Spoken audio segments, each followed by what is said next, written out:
I'm Pete Mathis. And I'll go first. And that's about all I have to say. So, Dan, sure. I appreciate what the Historical Society is doing and has done. Billy Wayne, and I'm glad to see the new officers that come in. So I was glad, along with Ann, I think, to come and do this. We're just throwing this together on the cuff, and I'll forewarn you, I'm not a spring chicken anymore. And sometimes I can't get a word out that I need, so I'll just pass through it. It won't be a word you would retain anyway. I heard a cute thing on YouTube. I'm just going to open it. This guy, he was living up near Franklin, Tennessee. And when he moved there, they told him, this is your zip code. It's 37136. And he says, the way you remember it, it's 37 minus 1, 37. There you go. So that reminds me of our saying here in Cave Spring, not springs, just one cave and one spring. Enough of that.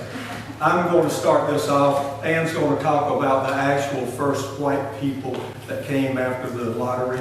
Everybody familiar with the lottery that all this land had? So I'm going to go first because I thought maybe we need to go a little bit back in history. And I thought it was going to be a piece of cake, but I found out history is deep. It's deep. There's a lot of it. And I couldn't fit it in a short time. So I'm just going to ramble around and get to him. I'll start by saying after we became the United States of America and we had our presidents and we get into like 1800, we're here, and there's Indians here. Less than 200 years ago, there were Indians here. They were peaceful Indians, but they were here. And it's amazing to me, because when I grew up here, I didn't think about it. But that's what they were. So, when we became the United States of America, of course, the colonies all became states. 1788, Georgia became a state. 1792, Tennessee became a state. 1719, Mississippi became a state. 1717, Alabama, almost forgot Alabama. Alabama became a state. So, when we became a nation, the state of Georgia was claiming all the land from where we are in the east all the way to the Mississippi River. So in 1802, when Thomas Jefferson was in office, in fact, the next year he started the Lewis and Clark expedition going out west. Nobody had ever been out there. It's just amazing. Our history is not far behind us compared to where people come, Europe, etc. It's amazing to me. So anyway, in 1802, the federal government decided they wanted that land to the Mississippi River. All that was on it were Indians, Choctaw, Chickasaw, Creeks mostly, and Cherokee. So they did a pact with the state of Georgia. I think they gave them $1,200,000 and some other things. But then the state of Georgia insisted that they would rid Georgia of the Cherokee claim to North Georgia lands, where we are. And that all those lands are basically west of the north of the Chattahoochee River, west to where the Alabama line is now, and below Tennessee. So that's the land that they wanted to get. This is 1802. I'm going to carry you up to 1828. That's a long time for Georgians to be patient, and they weren't patient. There was a lot of turmoil was going on, even though we were a country, a new country that wanted its independence. There was a lot of turmoil between Indians, people coming in wanting to take over ahead of time because they knew that Georgia had a claim to it. So it was a clash that was going on the whole time. So, to just put you the characters in this, we had the Cherokees, we had the whites, and we had the missionaries. So those were the three peoples we were contending with here in Cherokee, Georgia. And it was pretty hard to contend with. Just quickly, the Cherokee are a matriarchal society. And they, the women run the things, man. That's basically what it is. They took care of everything. And so right down to this, the Cherokee men, they just did what men do. They hunted and warred. One of the things they really loved to do before the whites got here, they liked to war on their neighbors. That's how, there was a game to them. It was just how they did. They would war and then they'd go on. And they really got upset with the United States for trying to keep them from doing that. They like to do that. Their young men needed to do so. So these are the next group is the white. The first white trader that came into the territory was around 1698, and they would started coming in from South Carolina, a colony, and from Virginia, maybe North Carolina, but that's where they started coming in. And you think, wow, okay. And they would come in, they were white, they would come in with people to help them, and they'd set up, who knows, stands, whatever, to do trade with Indians, and they would go to different parts. Well, that sounds pretty good. And it went on, though, for 100 years.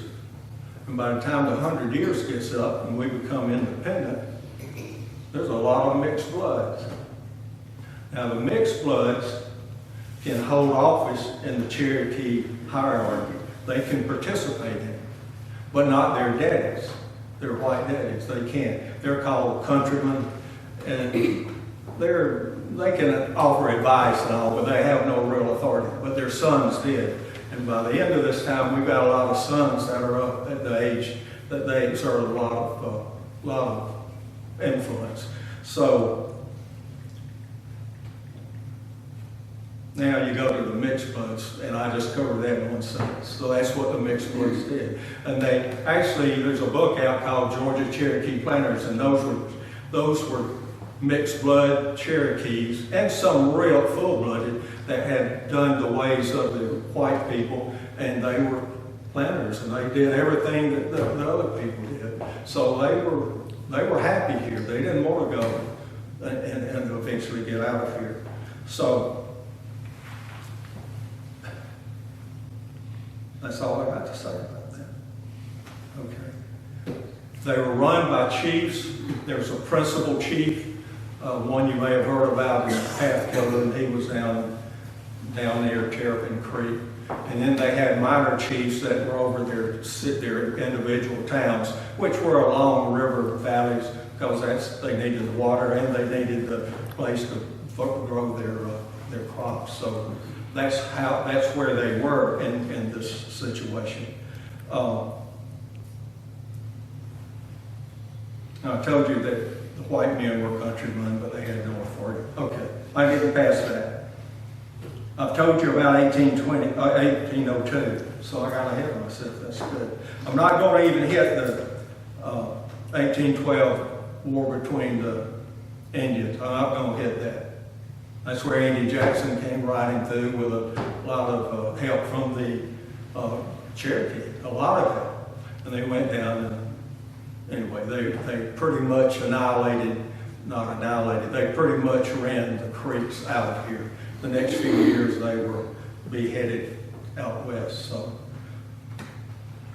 I'm going past that. I got no time on that. The next interesting time is there were some treaties in 1817, 1814, and 1817 and 19 that was between the United States, between the United States and the Indians. And I forgot to tell you, the dealings with the Indians from the first time the whites came in, they started treatying. And the Indians gave up a lot of land, and there were some Indians gave up their lives because they had something called a blood law, which means if you sell Cherokee property or Indian property, you'll forfeit your life. And they were pretty serious about it. So that is how that operated up to this time.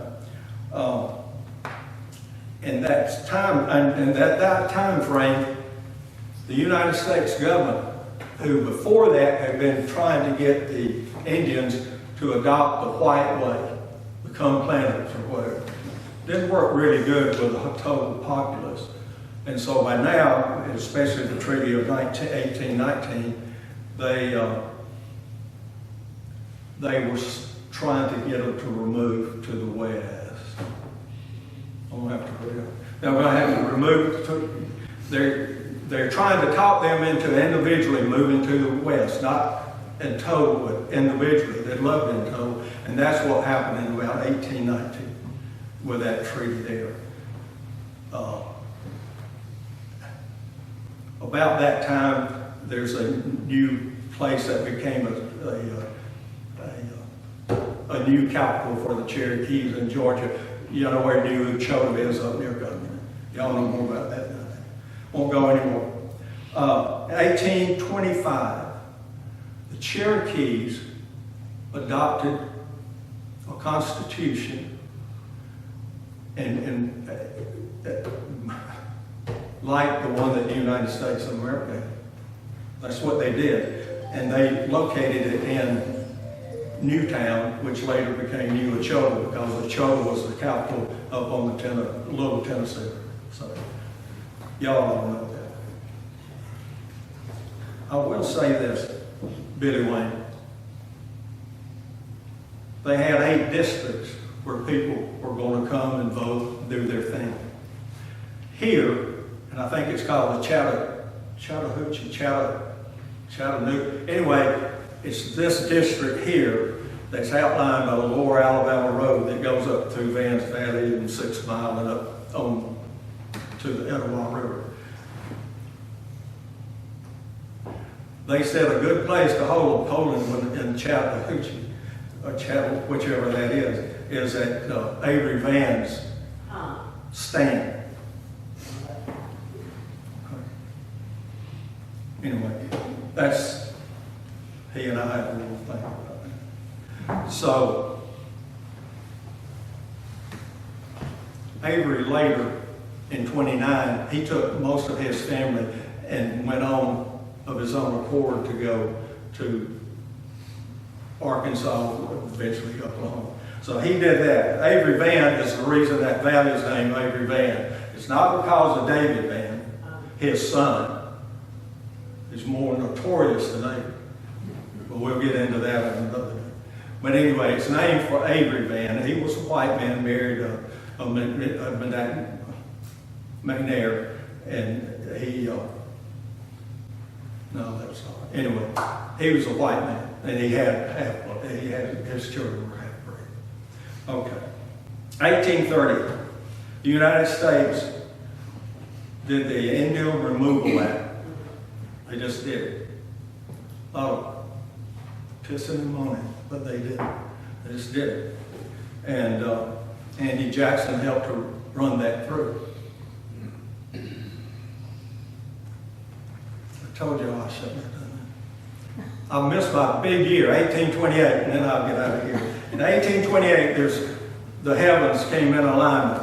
There's 4 things happened in 1828 that changed the dominance of the Cherokees here, the dominance of the white man. Number 1, gold in them there hills. Big problem.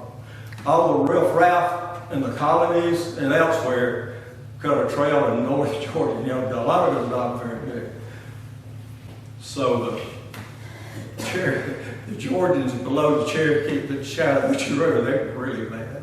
They wanted to get up there too. The next thing that came into here is John Ross. Are y'all sort of familiar with John? John Ross became the principal chief of the Cherokee Nation, 1828.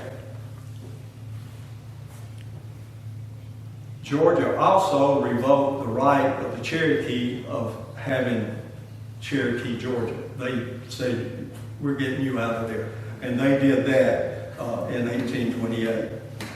And then the last thing, of course, Andrew Jackson turned on his people that helped him and said, no, y'all got to go west. So Andy became president in 1828. And he probably did the right thing, because there was no way you could interweave, but not by then. If we hadn't had, I'll just say this, if we hadn't had mixed bloods, that probably would have been taken care of a lot sooner. But that's just my opinion. Anyway, and then there were a couple of court cases that happened. In 1831, Georgia enumerated everybody, all the whites in Cherokee County, with 4 counties that bordered it, and that was 1831. They wanted to know how many whites were here, because they passed a law that said no white can live in the state without a written permit from the governor. Okay? Now, we've had people living over there for a while, but they were trying to get rid of the influence of the missionaries. Okay, I'm going too long, and I'm sorry. This is stuff I haven't heard, so. Anyway, there were a couple of cases where the Indians tried to use the court system, and they actually worked. The darn things worked. John Marshall was over the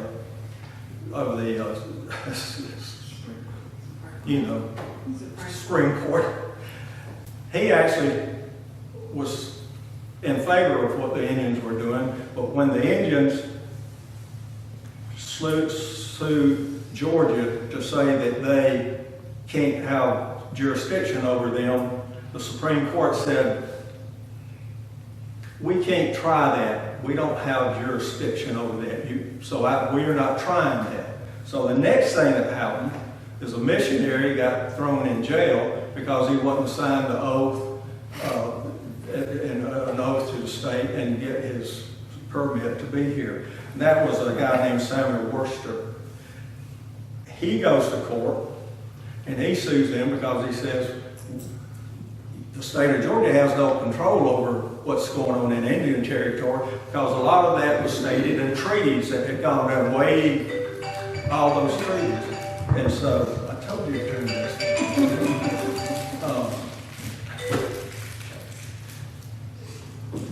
So they decided we can't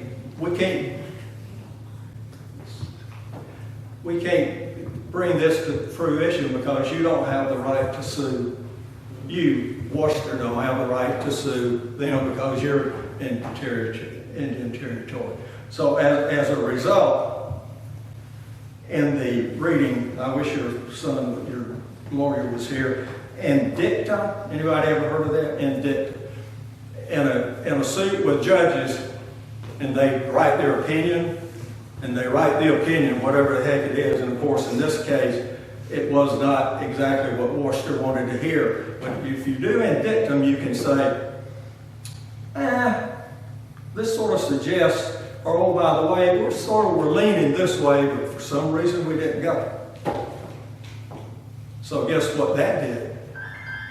The Indian casinos, that right there is what got them that land. From that case in 1832. Okay, I'm gone. I'm sorry, I just rambled. So then when did we get here? Like, Ann, is she going to do that? when we did this, Ann said, oh, well, I want to do the settlers. And I thought, shoot, that's what I want to do. But Ann's going to do it. She'll do a better job. I'm sorry I rambled, but anyway, I'm glad I was And that's really when they wanted to populate this area. And we didn't really have anybody here. We had a cave and a spring. We didn't have any roads. We didn't have anything that had a name. We had the old Alabama Road. Follows basically the path it does now from Rome to Alabama. And there was a little path that went on towards Cedartown. It's not the route that you take. It is till you get to the outside of Cave Spring, and then it goes left and over the mountain. Don't look at me like I'm saying something wrong. He tells me all this stuff I know. 2 or 3 times, and finally I'll remember it.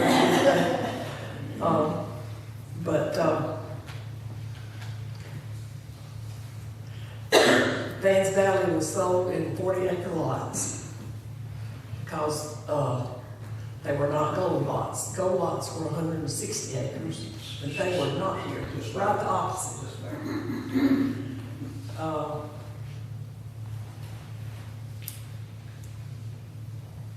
The cave and the spring are nothing like what you see today. The cave was entered from the top of the hill. There was basically no entrance from the bottom. Water came out. And it was this way pretty much until they put in a water system, and they might have enlarged the hole a little bit. The WPA that came in much later was the one who did the work on the facade of the outside and made it all look better and built our swimming pool, which according to Frank Casey told us that they dug it with wheelbarrows, and he gave us one that's at the Welcome Center. He saw lots of things that he told us that we haven't recorded in history, but we hope we will get it done real soon. The first name that basically a community had here was Temperance Town. If you've read any old deeds, they carry that language, which means there'll be alcohol, no spirits, no gambling, none of the vices like that in the town. And so on all the gold deeds that were here in Cave Spring, they carry that same language. It's kind of interesting to read them. It's kind of funny too.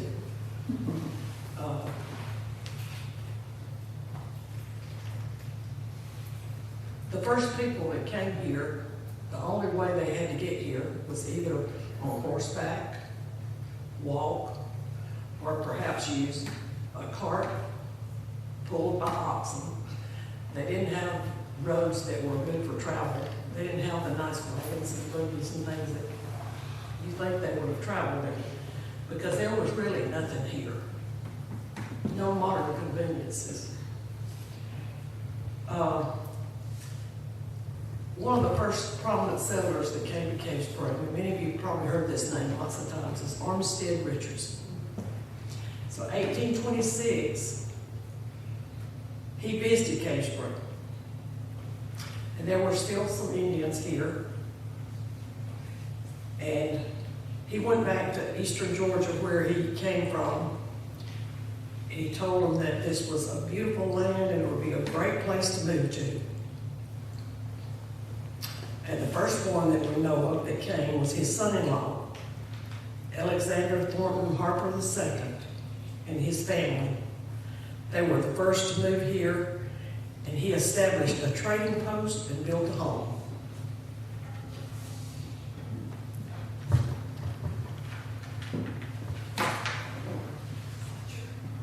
And in that same year, 1832, he had a son that was born, Alexander Thornton Harper III. And of course, there were still some Indians here apparently, because the books that I read said that he had, the Indians were curious and they wanted to visit, and that they were friendly. They wanted to see the first white child. Well, before long, Armstead Richardson moved to the area, and I guess by then the lottery had transacted a good ways, because he was able to purchase 500 acres in the valley, and he built a summer home called the Rookery. We're not really sure positive where that is. We have several people that have suggested that that's where it was. It was on the Cedartown Road, perhaps. And the Cedartown Road did not go straight when it got out of town. It went down around the bottom of Charles's Fields down there at the bottom and came back up. And we think that property that he owned there, it was somewhere on that property. He even owned some property up in Vance Valley that we just recently noticed that he had. But I don't think his house was up there.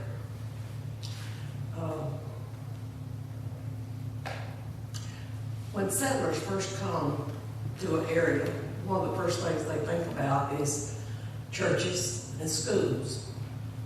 And according to our records, the Methodist Church in 1834 built a church on Round Hill. It would have been a log building, and they started a cemetery there. By 1834, they had outgrown the church. They came downtown, and where the footprint is of the church right now is the same footprint, but it didn't face like the church faces now. It faced the side street, which was Church Street. And it was a white wood frame church. And in all my searching and looking, I have never found a photograph. If anybody knows where there's one, please tell me. Then in, let's see, in 1883, they built a new church, which is the brick church that's there today. They had two parsonages, one which was the charge and one which was the circuit home. The charge was where the pastor lived. The circuit was where the traveling preachers that traveled around to the Methodist churches, they had a circuit because they didn't have churches every Sunday. They took turns having church. The next thing they did was they started the Cherokee Resident Institute. So they've got churches and they've got schools. In 1836, there were 8 Baptists. They formed the Baptist Church and they held services in the Hearn dorm until 1851. I don't know what year the first one was held there because it wasn't built then, I don't think. The 8 charter members were Major Armstead Richardson and his wife, Francis Long Richardson Harper, Jonathan Harper and his wife, Callie Denson, John Edge and his wife. 8 people started the church. And I'm only familiar with a couple of the names. So those others are people that I don't really know very much about. In 1839, the Manual Labor Institute of Vance Valley was established. The school purchased 200 acres of land in what is now considered to be the central part of the town. There's a few that go a little bit out of that footprint, but not many. And that basically that's what helped to get the town started, was when that property sold, because they sold it to raise money.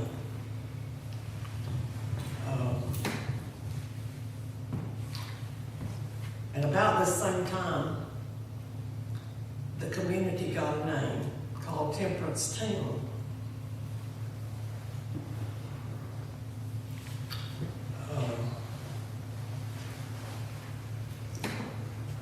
The Georgia Baptist Convention met in Cave Spring in 1844, and at that time, I hate these things.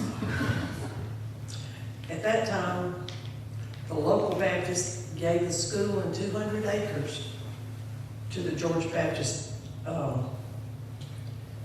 and there was also a gentleman by the name of Lot Hearn. He was a prominent Baptist, and he gave $12,500 to the school, and the name was changed to the Hearn Institute. By 1946, the emphasis was shifted from the manual labor to the preparatory academic work.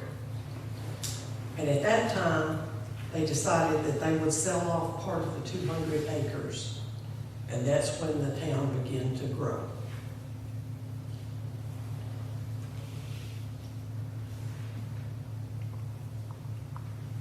In 1849, Georgia School for the Deaf was established. O.P. Fanning was its first principal. And I'm not going to dwell on any at all because I think somebody is going to do the history of the Georgia School for the Deaf and how it emerged. So I'll let you come back and hear that.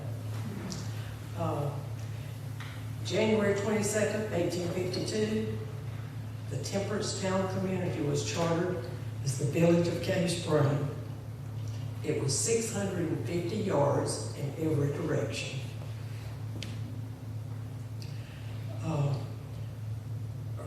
It was 650 yards in every direction from a large hickory tree and the town well. And that's believed to be on the square.